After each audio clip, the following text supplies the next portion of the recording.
আজকে হেয়ার ট্রান্সপ্লান্টের ৩ মাস পরে আবারও কত সুন্দর একটা রেজাল্ট পাওয়া যায় তারই একটা এক্সাম্পল আপনাদেরকে দেখাবো। আমার সঙ্গে যে ভাইটা বসে আছে, ভাইয়ের বয়স অনেক কম। আর এই বয়সে হেয়ার ট্রান্সপ্লান্ট করাটা সত্যি সত্যি সবাই করতে পারে না, সবার সেরকম একটা সাহস লাগে না। ভাই, তোমার বয়স কত এই মুহূর্তে? নমস্কার, আমার নাম দেবজিৎ বিশ্বাস। আমার বয়স 22। তবে ভিডিওটা শুরু করার আগে আপনাদের কাছে একটা ছোট্ট অনুরোধ, চ্যানেলে যদি একদম প্রথমবার এসে থাকেন, নিচে দেওয়া রেড কালারের সাবস্ক্রাইব বাটনে ক্লিক করে অবশ্যই অল নোটিফিকেশন অন করে রাখবেন। আর হ্যাঁ, হেয়ারের যে কোনো ধরনের সমস্যা থাকলে স্ক্রিনে দেওয়া যে নাম্বারটা দেখতে পাচ্ছেন, এই নাম্বারে সরাসরি আপনাদের সমস্যা আমাকে ফোন করে জানাতে পারেন। যে কোনো ছোট সমস্যা আপনার যদি চুলের থাকে আমাকে ফোন করতে পারেন। তো আস্তে আস্তে 2 বছরের মধ্যে দেখছি অনেকটাই চুলটা এরকম ভি শেপে উঠে গেছিলো আমার। তারপরে আমি দাদার সঙ্গে কথা বলি, দাদার ইউটিউব ভিডিও প্রথমে আসে আমার ফিডে, ওরকম সার্চ করতে করতে আসে, তো দাদার ভিডিও আসে, তো দাদার ভিডিও দেখে দাদার সঙ্গে কন্ট্যাক্ট করলাম। কন্ট্যাক্ট করে দাদা আমাকে এখানকার অ্যাড্রেস দিল, এখানে স্যারের সঙ্গে কনসাল্ট করলাম। তোমার যখন হেয়ার লসটা শুরু হয়েছিল, কত বছর বয়স ছিল তখন তোমার?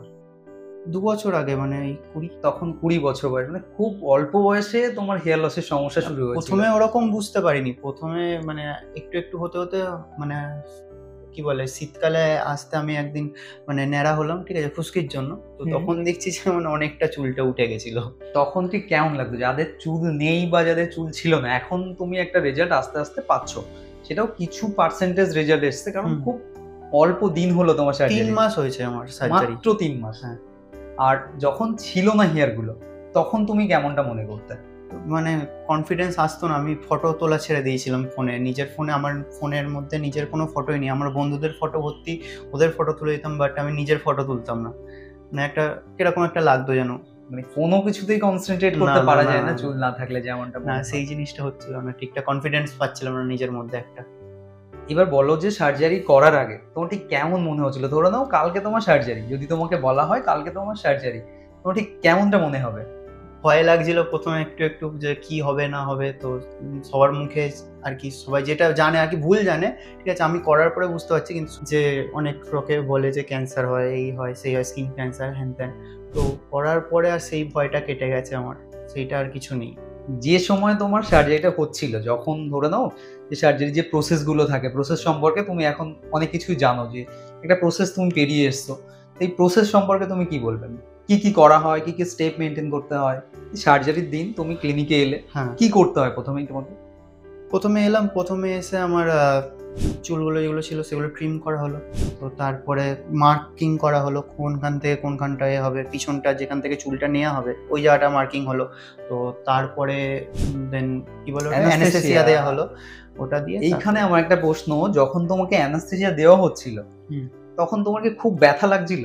না, সেরকম না, ব্যথা নর্মাল, ওটা সহ্য করা যাবে আর কি। অত অনেকে শুনেছি খুব পেনফুল, এই জিনিসটা না। এইবার সার্জারি হয়ে যাওয়ার পরের দিন তখন কি মনে হয়েছিল? এবার মাথাটা একটু, ধরো সবাই বলে ভারী ভারী থাকে, তো সবারই থাকে, অ্যানাস্থেসিয়া দেওয়া হলে মাথাটা একটু ভারী হয়, একটা হালকা অবশ টাইপের হয়েছিল, কোনো ফিল পাচ্ছিল না এই জায়গাটা আর কি, যে জায়গাটা দেওয়া হয়েছিল।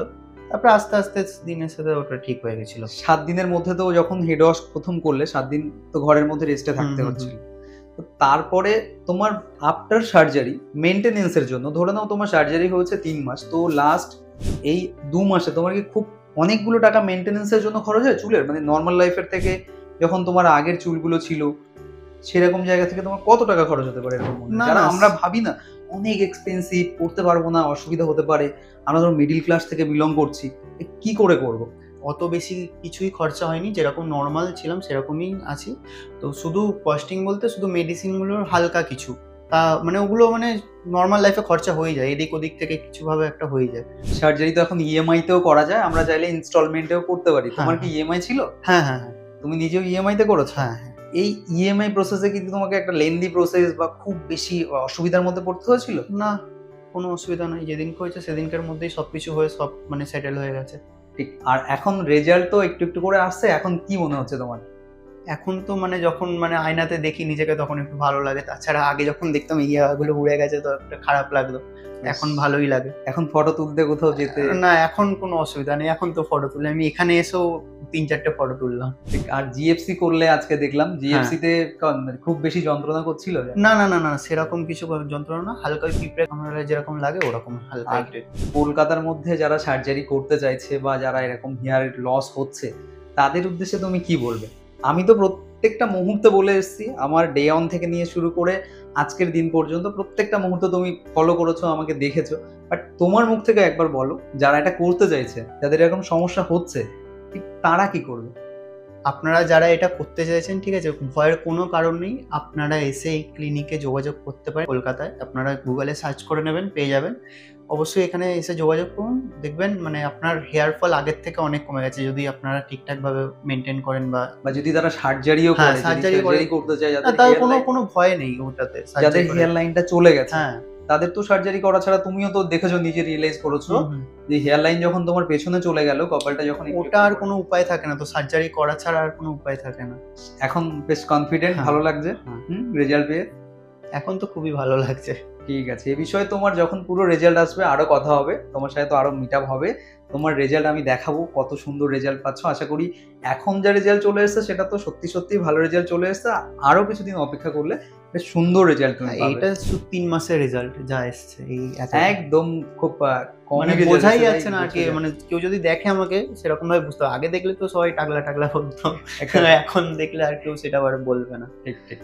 থ্যাংক ইউ তোমাকে এত সুন্দর একটা ওপিনিয়ন দেওয়ার জন্য। দেখা হবে নতুন একটা ভিডিওতে।